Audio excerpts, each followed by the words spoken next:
Good morning, everyone. Thank you so much for joining us for the first GLLC web meeting of 2024. I'm Jess Leinhart, the director of the Great Lakes St. Lawrence Legislative Caucus. I just want to go through a few reminders before we get going this morning. This meeting is being recorded and it will be posted on our new website in the coming days. The address is up there. All of lines will be muted during the presentation, but we will be doing a Q&A following. So you would be feel free to raise your hand to ask a question or type it into the chat to the organizers, and we'll be keeping our eyes out for questions. Given time constraints, we will give preference to questions coming from legislators, but everyone is welcome to submit a question in the chat. And then after the presentations and after the Q&A, we'll be having a GLLC business meeting session, and legislators are invited to unmute and turn on your videos at that time. With those details out of the way, I am pleased to invite Illinois Senator Laura Fine, the Vice Chair of the caucus, to give our welcome.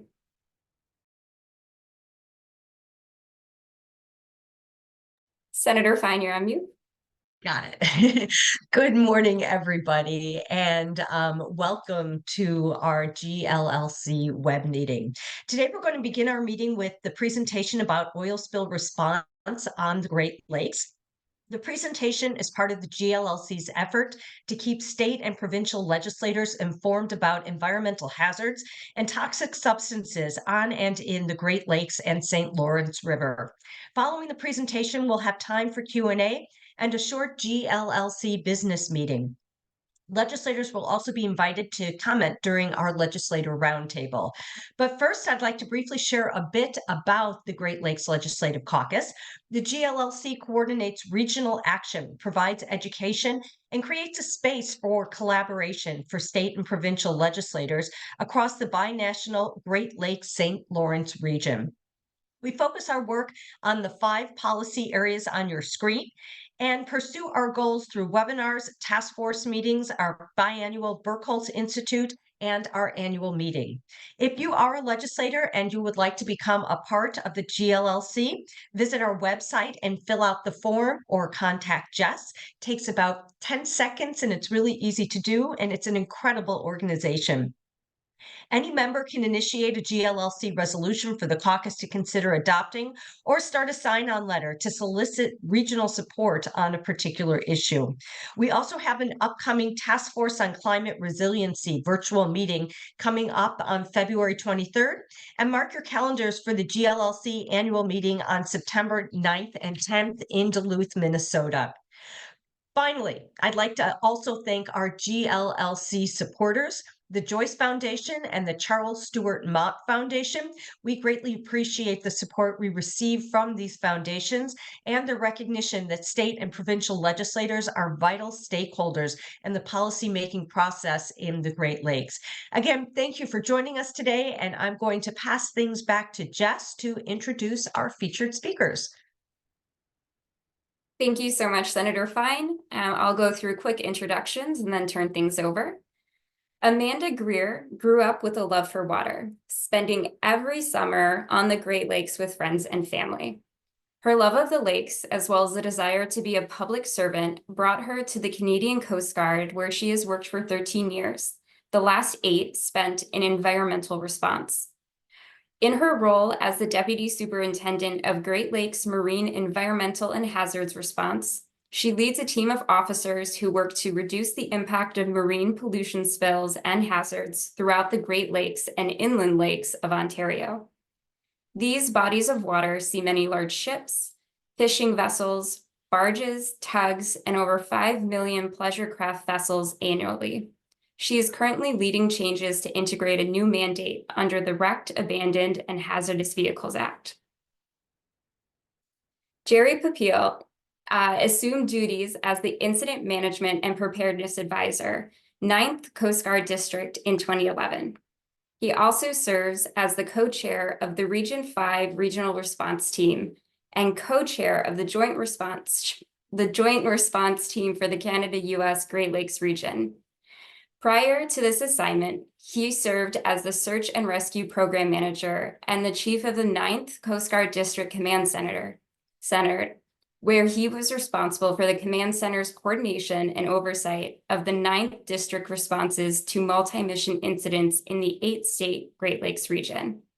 Jerry previously served as the Assistant Vice President of Operations for the Great Lakes Towing Company in Cleveland, Ohio, and Acting General Manager for Tugs International in Port Everglades, Florida. So thank you both so much for being here, and over to you. Thanks so much, Jessica. So hopefully you can hear me okay. So again, good morning, everyone. And as you just heard, I'm joined by my wonderful colleague, Amanda Greer from the Canadian Coast Guard. She's a total rock star. And one of the reasons that Binational Pollution Response works so well, so you'll be hearing from her in a little bit. So first, I'll start off with our presentation, hopefully, that we'll try to keep it moving for you pretty well this morning. Let's see, get that going.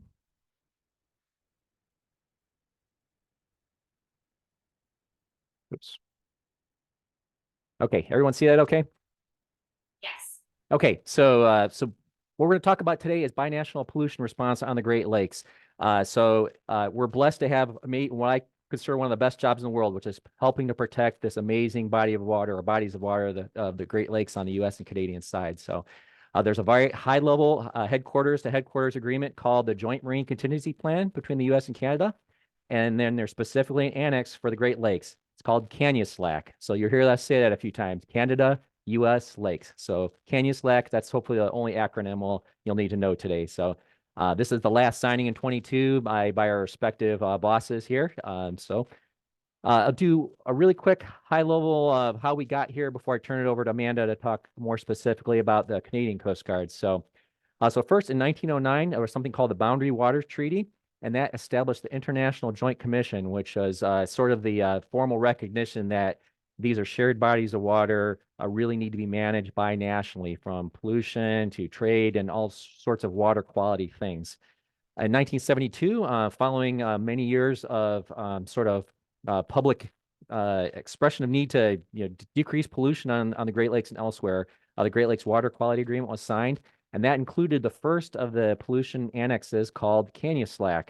In 1983, 4 other ones followed: the Beaufort Sea, Dixon, Pacific Coast, and Atlantic. I will say that the CANUSLAC is still the oldest, we'll say the best, and certainly the most exercised of all the annexes, certainly because the population centers and industrial centers are really more prevalent on the Great Lakes borders than they are in some of those areas. In 2013, the Great Lakes Water Quality Agreement was updated, as well as the JCP, as we call it. And then in 2022, the JCP was again renewed at the headquarters level, and our CANUSLAC annex was signed, as you saw in that first picture, by our respective bosses. So I'm going to stop there at high level. I'm going to shift over to Amanda, and she'll talk about Canadian Coast Guard, and then we'll talk a little bit more about some of the mechanics of how we do what we do. Oops, sorry, Amanda, one more. So the other high level slide was, so kind of the purpose of the whole thing is that top blocks. It's to provide for coordinated response in the Great Lakes. And we say typically not a unified command. That's because we can't ignore that different countries have their own regimes, their own organizations, their own laws and regulations, policies. So those have to happen in sort of in parallel, but what we need to do is coordinate our response. And that's what we do so well in CANUSLAC. We emphasize timely and accurate notifications and then coordinating our actions. We do have the longest of all the JCP borders at 1,500 miles or 2,400 kilometers. The industrial corridor, as we call them, the river incidents, are the most common locations. So this would be Detroit River, St. Clair River, St. Mary's River, St. Lawrence River. We try to remain consistent in our application. And the signatories, as we said, are U.S. and Canadian Coast Guard, and although we do have some other participants.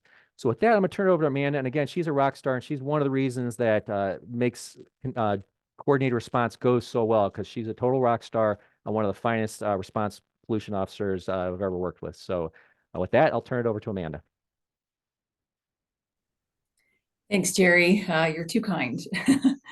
So I'll get started here. So as mentioned, I'm the Deputy Superintendent for Marine Environmental and Hazards Response in the Great Lakes within the Central Region. So the Central Region also includes the St. Lawrence River. The Canadian Coast Guard falls under the Department of Fisheries and Oceans and is the operational arm of the Government of Canada, responsible for ensuring appropriate responses to ship source oil handling facilities when engaged in a transfer of product and mystery source spills in the Canadian waters. And I'll get into who's the lead for everything else further on here. So next slide, please. All right, so our mandate is to simply to protect the marine environment by minimizing environmental impacts of marine pollution and also minimizing economic impacts as well as public safety impacts. We get our legal authorities under Part 8 of the Canada Shipping Act, so that's the CSA 2001, as well as under the new Wrecked and Hazardous Vessels Act. It's a mouthful and we use a lot of acronyms, but I'll try to stay away from those. So we can take or direct measures to be taken in order to repair, remedy, minimize, or prevent pollution. So sometimes we do it virtually from our desks if the polluter is taking full responsibility and taking actions that are appropriate. And other times we go out and actually do the response. Next slide, please. Okay, so we get to see lots of maps here, but this one is just to show where our assets are throughout the Great Lakes and along the St. Lawrence River. So I can speak for the Great Lakes specifically. We do have pollution response equipment throughout the Great Lakes. We have 10 search and rescue bases that have trailers full of equipment, and I do have a photo coming up of one of those trailers just to give you an idea about that.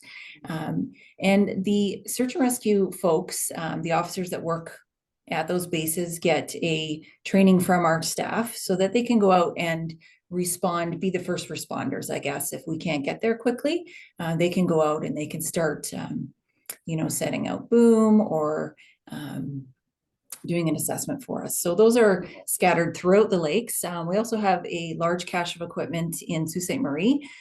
There is 5 or 6 tractor trailers full of equipment there that are road ready. So we can just hire a company to hook onto those trailers and take them anywhere. So we're very well prepared. My staff are in Sarnia, Ontario, so that's across from Port Huron for our American friends. And we also have staff in Parry Sound and Prescott. So we're spread out quite a bit, but that helps us cover all of the waterways and shorelines. Next slide, please. So this is the trailer that I just mentioned. So these are scattered throughout the lakes. They're full of equipment. I'll try to make it make sense for all. So the yellow in there, that's boom. So that it floats in the water. It can protect certain areas, or it can keep pollution in one spot. And the other items you see there are pumps and generators and all of the other accessories that you need in an initial pollution response event. Next slide, please.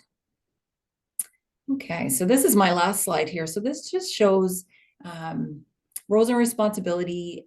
We use the word lead agency all of the time because you have a lot of people that want to help in every situation, but there always has to be somebody who's the lead agency and can bring all of the partners together. So as Jerry mentioned, we work really, really well together. So on any international pollution events, whether it's something has polluted or could pollute, Canadian Coast Guard is the lead agency for that. And we do coordination calls. We bring everybody to usually the virtual table together, all the different agencies that might have objectives or priorities. So this just shows, again, ship source spill is us, Canadian Coast Guard.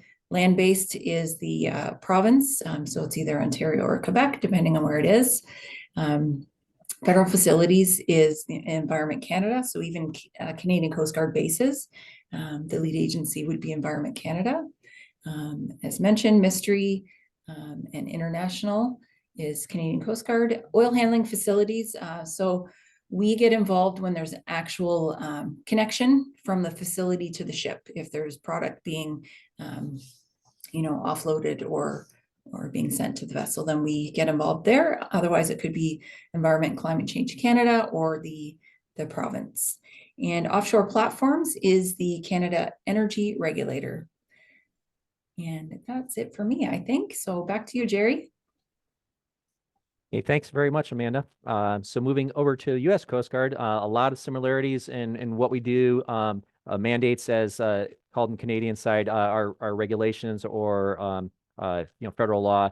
Again, different but similar. Certainly in intent for most across the board.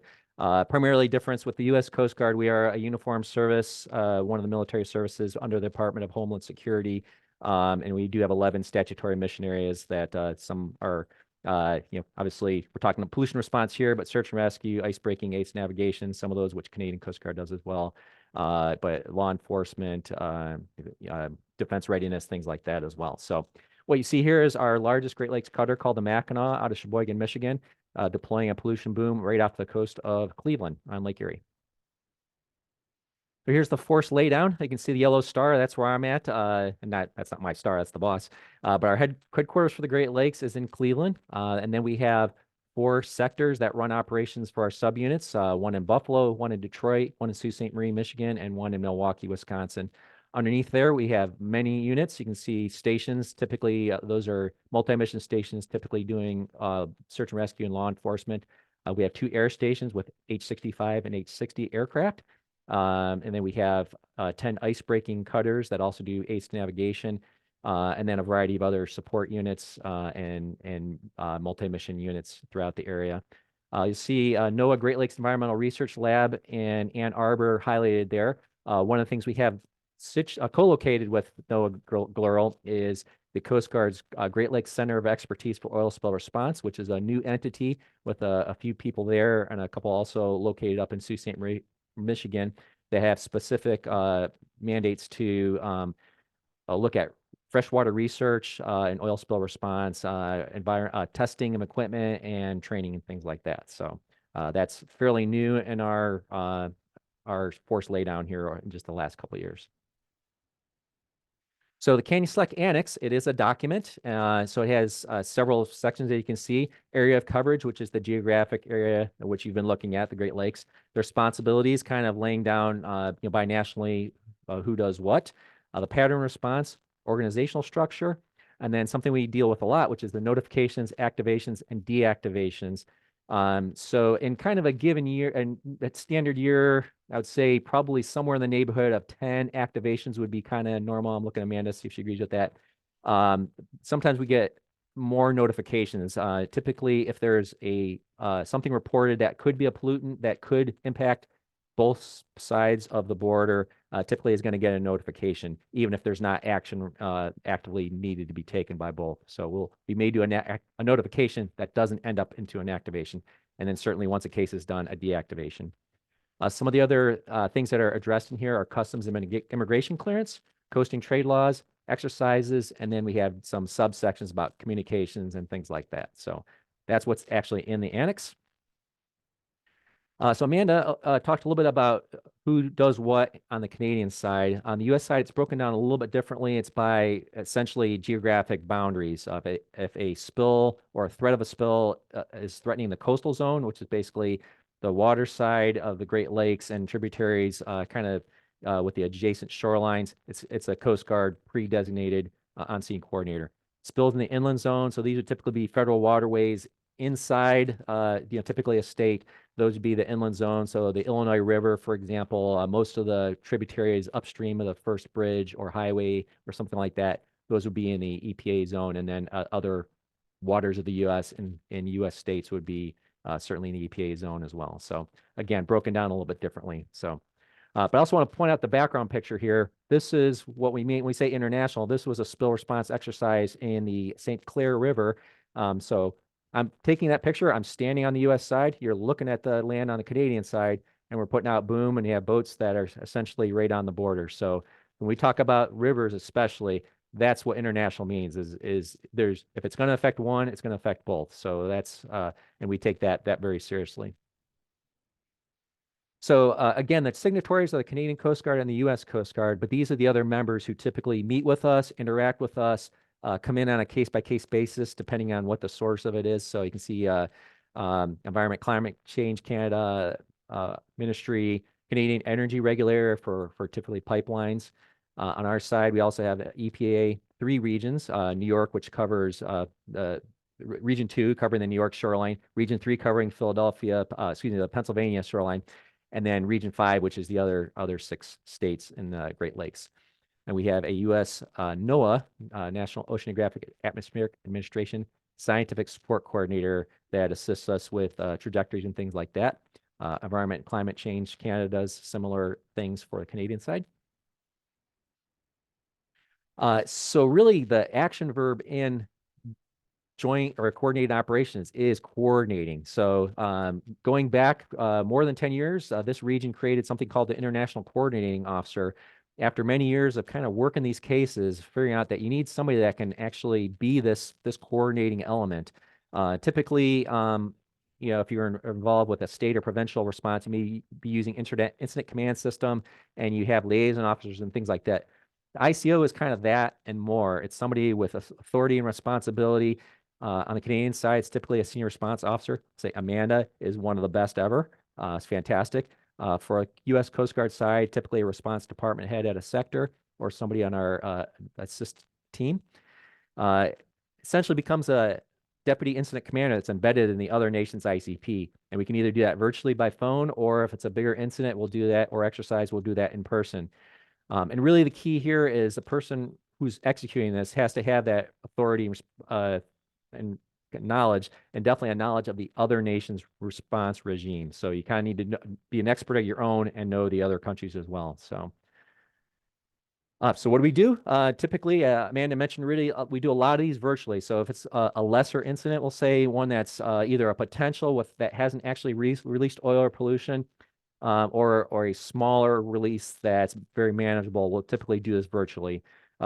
But I put this up because it kind of walks through. It's an eye chart, but kind of the bold ones here are sending or receiving the initial notification. So that's obviously key. You want to get a timely notification. Establish a call to get all the parties who need to be involved in the case on. Then typically the lead ICO or the lead agency will do an incident summary, kind of walking through the who, what, when, where, how, and then why kinds of things if we have all those.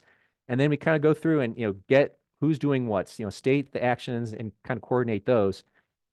Then next is really very important, soliciting concerns. So again, if you typically have 2 countries and so you have U.S. Coast Guard, you have Canadian Coast Guard, you'll typically have a responsible party. So if it's a ship owner, you may have the ship owner engaged. If it's a land-based facility, you may have a land-based facility engaged. And then you may have somebody from a state, from a province, from Environment Canada, from NOAA. You have all these parties. And then certainly on the wildlife side, you may have U.S. Fish and Wildlife or Department of Interior on the Canadian side. Again, you may have wildlife concerns. You want to hear all those and kind of get those out, and then address those concerns. So that's number 6, is addressing those concerns. Connecting the dots on what things need to be taken care of. Summarize the call and the situation, and conclude the call with what do we do next? Is there another call? Is there another action? Can we close this down? So that's kind of the really quick and dirty of how we'd walk through a virtual one. So I'm gonna stop there and just, since Amanda runs a lot of these, Amanda, any I guess insight or things that you might want to add to kind of walking through one of these? Yeah, so a lot of times we physically put someone from the Canadian Coast Guard into the incident command post on the US side. So they're kind of, the fly on the wall there, which is very helpful as well. So this role specifically helps us better make use of equipment and people on both sides of the water. When we have these annexes activated, the Canada-Slack agreement, it's like we don't have a border at all. We can use a helicopter out of Detroit, or we can use a helicopter out of Parry Sound, Ontario. So it's whoever's available. So it's really essential to have this role stood up in larger incidents so that we can work a little bit more seamlessly. Thanks, Amanda. I can see we're really running short on time, so I have a few case examples. I'll talk specifically about this one and then probably just breeze through the last couple, because this one was kind of the best example. So, okay, what does one of this look like? So again, we typically in a year have a few smaller ones and then occasionally have something big. But this was in 2015, the barge Argo response in Western Lake Erie. The background on this is in the 1930s, a tug towing a barge of benzol and crude oil in Western Lake Erie basically sank in the storm. It was not known exactly where the barge was, if it was the U.S. or Canadian side. Basically sat on the bottom for decades. We collectively figured out that this was one of sort of the legacy threats that was down there. It was somewhere underneath, the surface, but we didn't know where. But we were pretty confident it still had some product on board. There was a report on it that was public. Some divers that were looking for shipwrecks found this in 2015 and said, "Hey, we think we found this barge," and it turned out it was a mile on the U.S. side. However, with its proximity to the Canadian borders, immediately that becomes a canyon slack case. So the difficulty with this one was there was no responsible party. I think decades had passed, and whoever owned that barge, back in the 30s, there was no paper trail to a current owner. So this was a U.S. federalized case. We opened a oil spill liability trust fund to pay for a cleanup here. So it turns out that there was still product on board, and largely benzoyl or benzene was still on board, which is very caustic. Some divers that were doing an initial assessment knocked a rivet loose, let some benzene out, and the air monitors on the surface literally pegged, and it literally ate away the diver's suit. So there was some really bad stuff.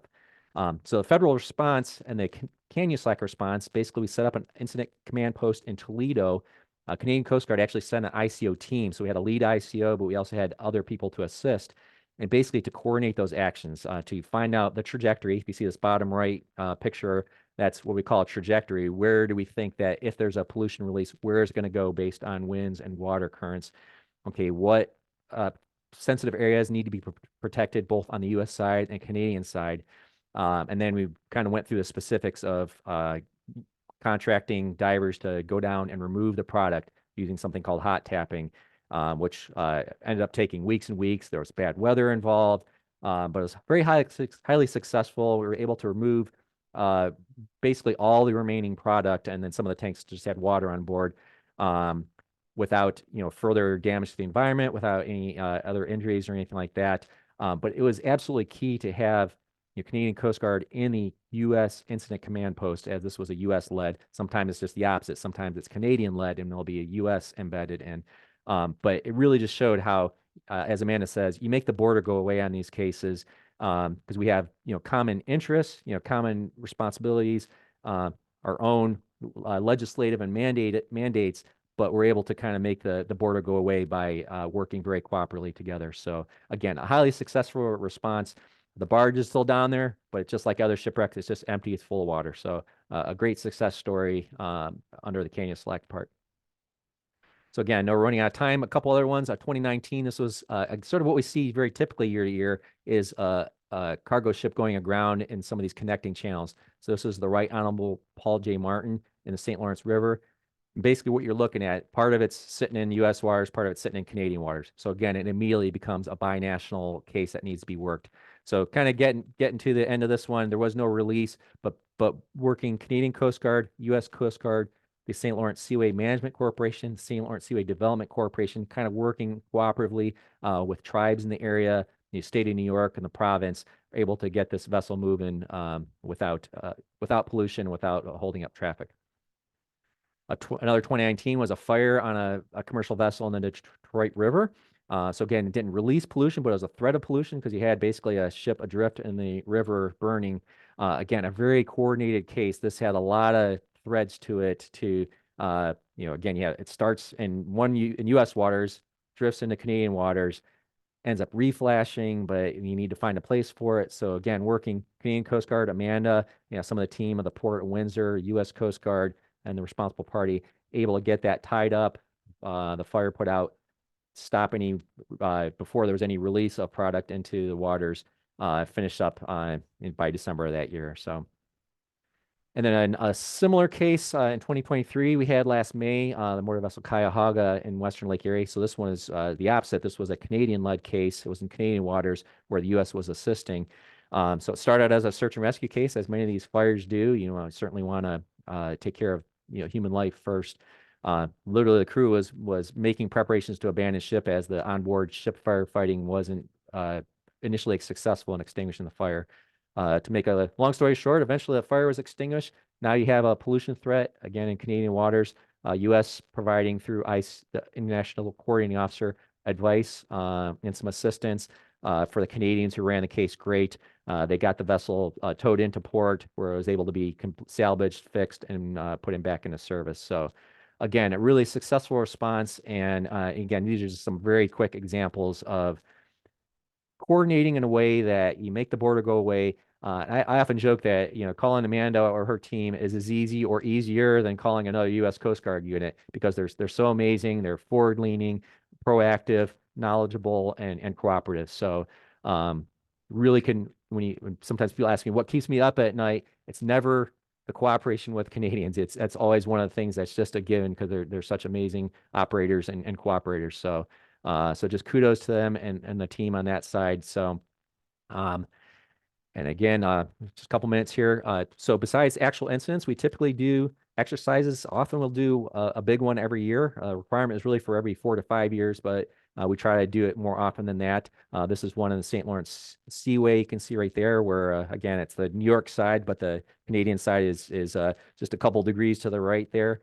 And we basically test our what we call our exercise objectives about protecting areas, response time, protecting wildlife, doing trajectories, safety, basically walking through all those things. So, and then lastly, we do have a very modest website where we kind of keep the information on this. So we have a copy of the plan, as well as our meeting notes, exercise, some of the after actions things that we're allowed to share, agency links. So if anyone ever wants to find out anything more, you can just Google Canyon Slack Joint Response Team, and it should pop right up. So I'm going to stop there and offer Amanda an opportunity to hit anything I missed. There's a lot that's involved in this. We're kind of skimming the wave tops on this. But again, Amanda, if I missed anything high level, please chime in. No, I think you did a wonderful job. We are unified command calls. We don't call them unified command, as you mentioned. We call them coordination calls, and it really is a coordination between teams on both sides. Thanks. Thanks, Amanda. And that's the prepared portion. We try to leave enough time for questions. So I'm going to leave this slide up, or I can drop it. Jess, if you'd like me to stop sharing. Yeah, go ahead and stop sharing for the Q&A portion, so we can start and open up. Thank you both so much for that presentation. You covered a lot of information very quickly, and we appreciate you allowing time for questions.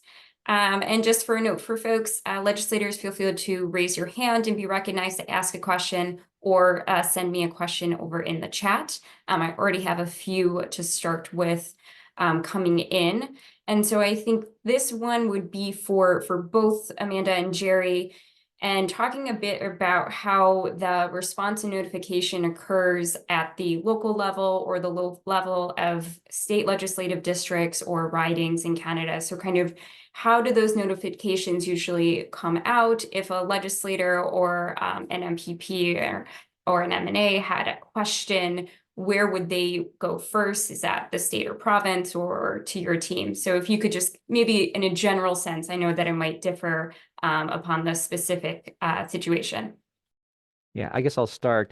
So it depends on what severity of the incident. So typically a lot of these smaller low-level incidents, there may be a Coast Guard or Canadian Coast Guard press release. But typically those don't, again, a small case is not going to generate.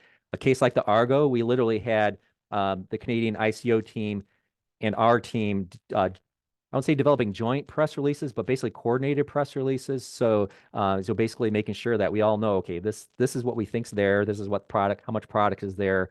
These are the actions that are being taken. And then both organizations will essentially use our communications, our external communications mechanisms to get that word out. Again, coordinating the talking points, but using our own coordination to get out. So in the case of like Argo, which was heavily with the state of Ohio, we literally had, first state agencies embedded in the incident command post. And then as far as kind of congressional and state legislators, I know we had some visits on, again, from the federal level, from Senator Brown, for example.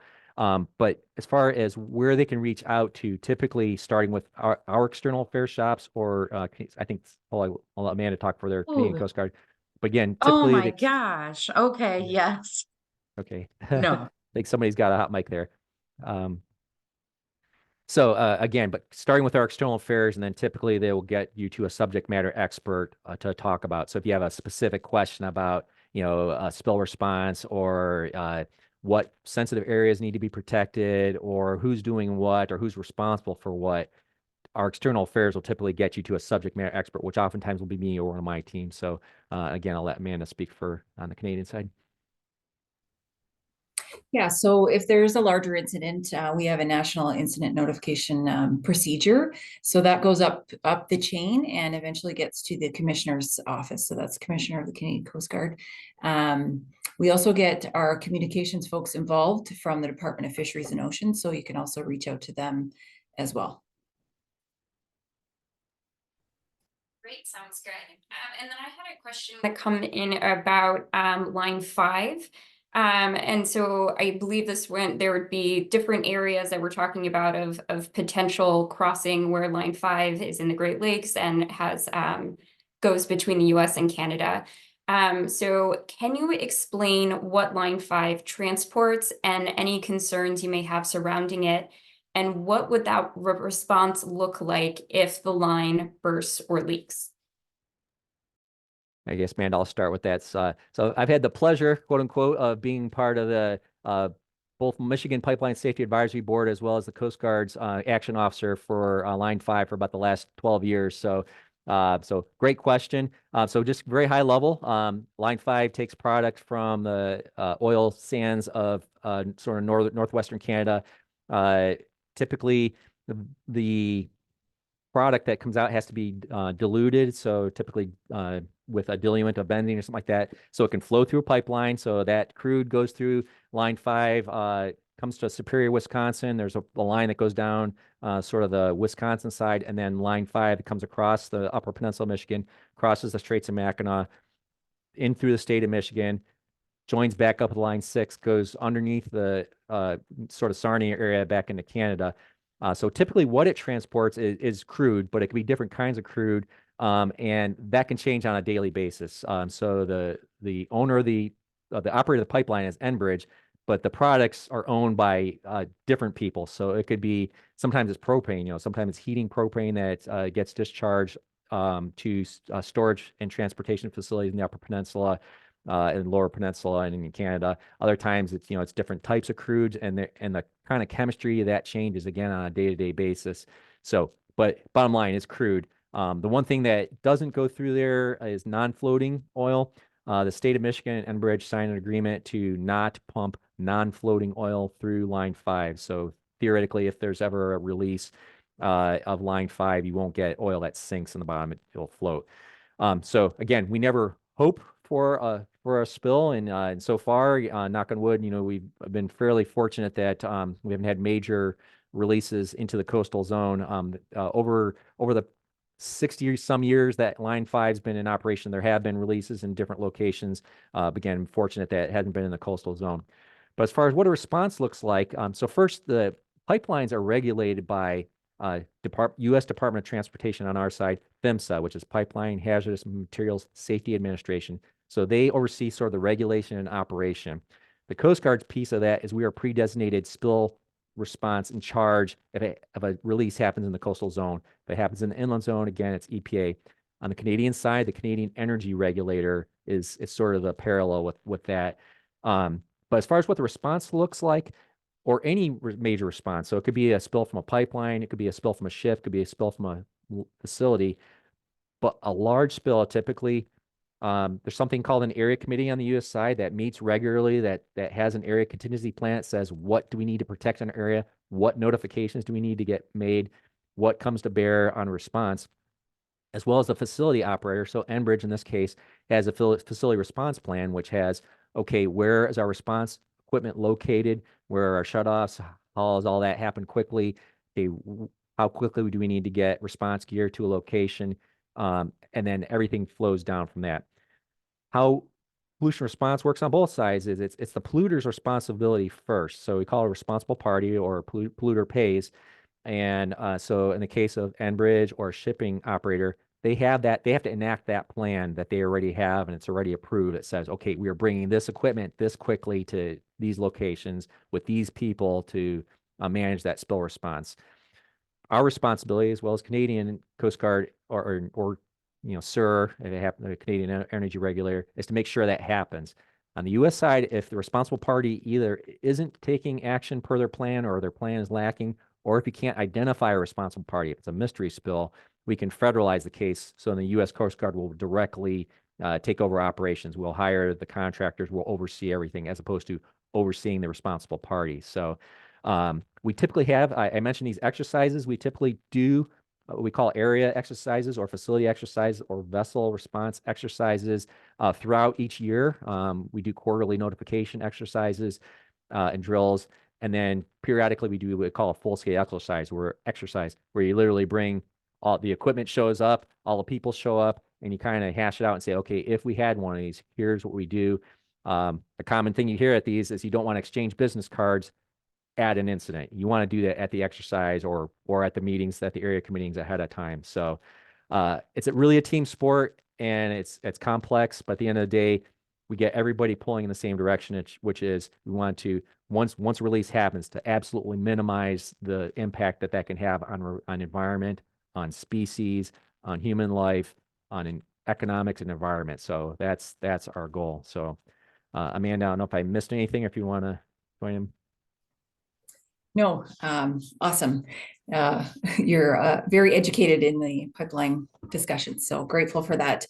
Just to add, for the response on the Canadian side, we are not a lead agency, so whoever is, whether that's Canada Energy Regulator or the province, they can reach out to Public Safety Canada and request that we assist as a resource agency. So we are prepared to assist in anything, but we're not the lead on it, so we have to wait for the official paperwork and authority to be given to us.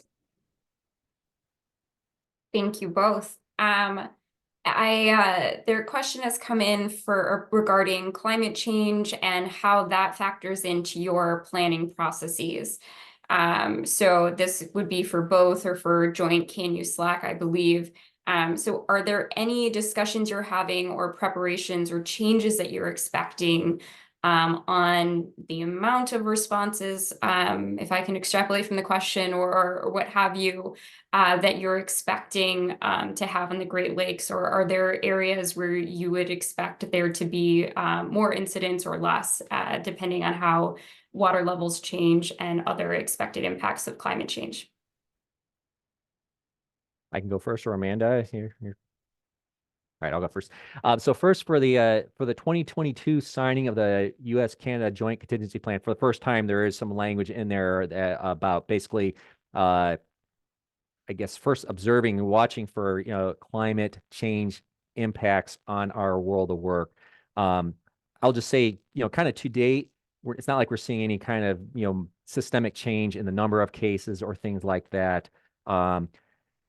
I think that if looking at a crystal ball, I don't want to speculate too much here, but if water levels, if lake levels change as a result of climate change, that's certainly something that maybe puts areas underwater that weren't before. But that's purely speculative. I'll just say, from the U.S. perspective, we're not seeing a big change in number of cases or types of cases, or a change in response tactics too much. This is probably a good time to talk about one of the things we do, which is response to oil and icy conditions. Obviously on the Canadian side, they have more of that than us, but about 25% of our year will have wintertime conditions. So we do need to have kind of tactics and procedures and contractors ready to go to be able to respond in ice. Sometimes people say, oh, you can't respond in ice. Oh, no, you can. It's just different. Sometimes if it's oil on solid ice, you might need to cut that ice out and dispose of it. Or you might need to use boom in a slushy ice area, or whatever the case is. So there definitely are tactics we can use in a winter environment. But I'll just go back to what I said. So I don't want to speculate, but I'll just say the case load that we're seeing over the last, certainly my last 11 years doing this job, hasn't really changed as a result of climate. but we're certainly attuned to it. We're watching it and kind of looking for indicators. So, Amanda, anything to add? Yeah, I would agree with that. We are seeing an uptick in cases, nothing to do with climate change. The pandemic, people were buying old pleasure craft vessels and not being good operators, brought a lot of cases in the first couple of years of that. Yeah, as well as education, we're going out and educating more so that we're seeing more vessels that we didn't see before because people didn't know where to report it. So we are definitely much busier now than we were 5 years ago.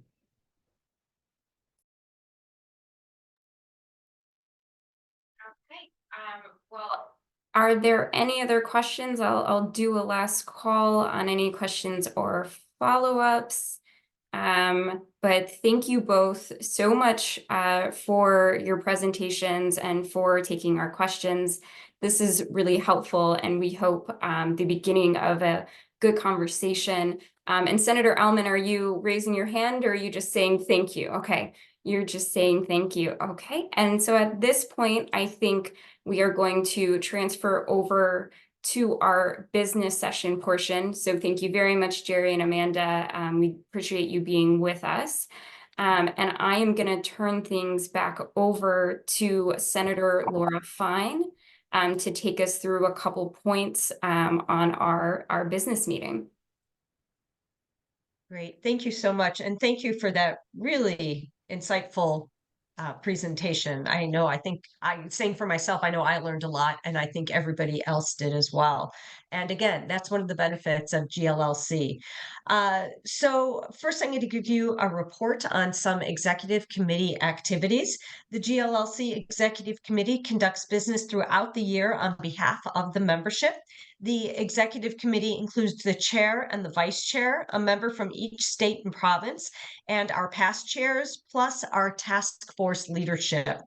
The executive committee met last October and agreed to move forward with Duluth, Minnesota as the next location for the 2024 annual meeting and discussed becoming a knowledge partner with the Council of the Great Lakes region.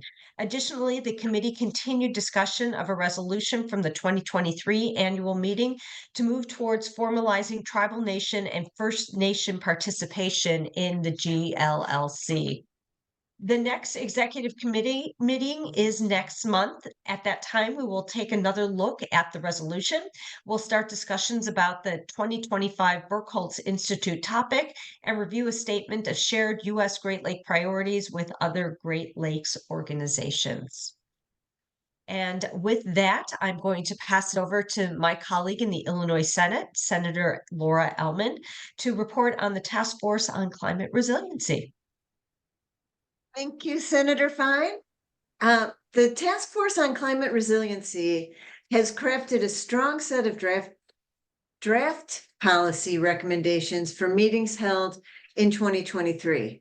We are going to be meeting, the task force will be meeting virtually on the 23rd to hear from Dr. Sarah Hughes from the University of Michigan about state flood resiliency policies. GLLC members are welcome to join for the presentation and the discussion. Thank you. Great. Thank you, Senator Ellman. And now I'm going to call on Senator Ann Ress from Minnesota to talk more about the annual meeting. Well, thank you very much. I'm not sure how much I'm going to be able to talk. I'm coming off of a bad case of COVID with lingering laryngitis, which is not very good for a politician.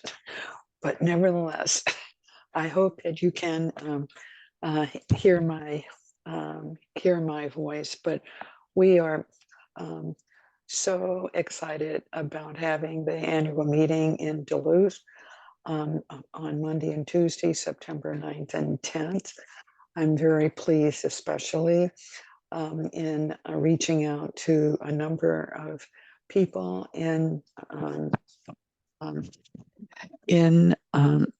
among our legislative delegation, some of whom are members, some are not, but they're all very interested. And I'm really delighted when I reached out to um, Mayor Reinhardt, who is just recently elected mayor of the city of Duluth. He is a former member of the caucus when he served in the Minnesota Senate. So he's very familiar with us. He wants to not only greet us, but he hopes to participate in our meeting. So we're very, very fortunate to have him re-engaged in a new role. The accommodations are just really first class at Pier B, which spectacular views of the lift bridge and the firsthand views of how the AOC at Duluth and the St. Louis River Estuary, the improvements that have been made there since our last meeting in Duluth. And Jess, I can't remember yet what year that was, but it's at least 8 or 9 years ago. And there have been just amazing renewal in that area in Duluth. And I'm thinking that we're going to be having very, in the preliminary emails, very preliminary emails with Jess, some really interesting programs, constantly being reminded that we're on the shores of Lake Superior. And of course, we share that area with Superior, Wisconsin. So we're hoping that there will be a number of Wisconsin legislators and interested parties with us during those few days in Duluth. But I hope that all of you who can will sign up when the invitations go out, and encourage your legislative colleagues to come and join us. Thank you very much, Senators Fine and Senators Ellman. You're going to have a wonderful time, and I'm going to make sure of that, along with Jess, who will be a key person. I will have a staff person with me there who will be very, very helpful, I think, in some of the on-site logistics and so forth. So once again, our invitation from Senator Kunesh, who is also Minnesota legislator on the executive committee. And at that, I should probably stop. Thank you, Senator Rust, and I hope you're feeling better. I know feel what it's like fine. because I'm It's just my throat, my laryngitis will not go away. So, oh my goodness. Well, I'm glad you're on the upswing because yes, indeed, this COVID thing is real and it can it get very you much down. is. Oh my. Well, thank you. I know I am so excited to go back to Duluth because for those of you who have not been there before, it is a hidden gem. It is one of the most beautiful places, I would say, in our country, right along Lake Superior. Not only that, but if you've never been to one of our annual meetings, the information that we learn is just absolutely incredible. And it really, not only does it educate you, but it excites you to really dig into some of these issues and carry on with more research and legislation in order to protect our Great Lakes and our seaways. So with that, I am going to open it up to any other legislator who would like to comment, has a question, give us an update.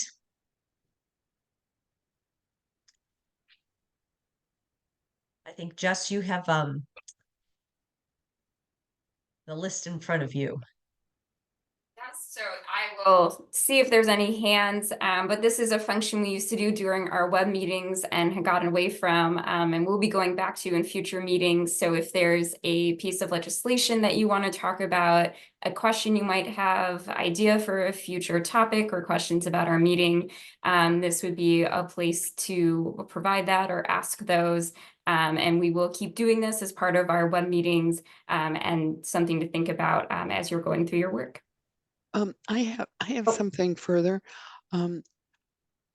Minnesota DNR has undertaken a really aggressive program with regard to carp and have removed any number of carp that are in the Mississippi within Minnesota. And there is new money that's available to expand that program. We are very serious about not letting the carp get beyond wherever it is right now, which I think is down by the Minnesota River. They are going to be allowing they are allowing commercial fishing operators to go in and harvest the carp, and I'm hoping that it becomes a win-win for the environment, for recreational folks who do sport fishing and fishing for food, and then benefit the commercial industry as well. So we're hoping to make more progress in that in the coming year.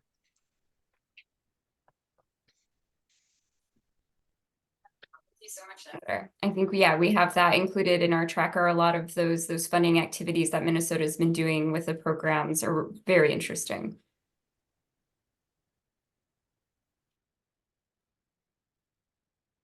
Any other comments?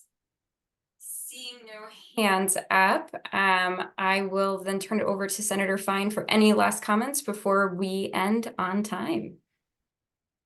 Thank you. And again, I want to thank Jess for organizing such an informational topic today. And just to let everybody know who is on the call, that if you do have an idea or something you want to learn more about that has to do with the Great Lakes and our partnerships, this is a wonderful platform to get the information you need. So, for example, today's topic came from a conversation that took place at our annual meeting, and it was something we wanted to dig more into, and we were able to put the roundtable together. So I would just encourage everybody who is a legislator who has not yet joined to join the caucus and continue to participate. And with that, I want to thank everybody for attending today and adjourn our meeting. Thank you so much. Thank you, everyone. Stay warm and safe and have a wonderful weekend.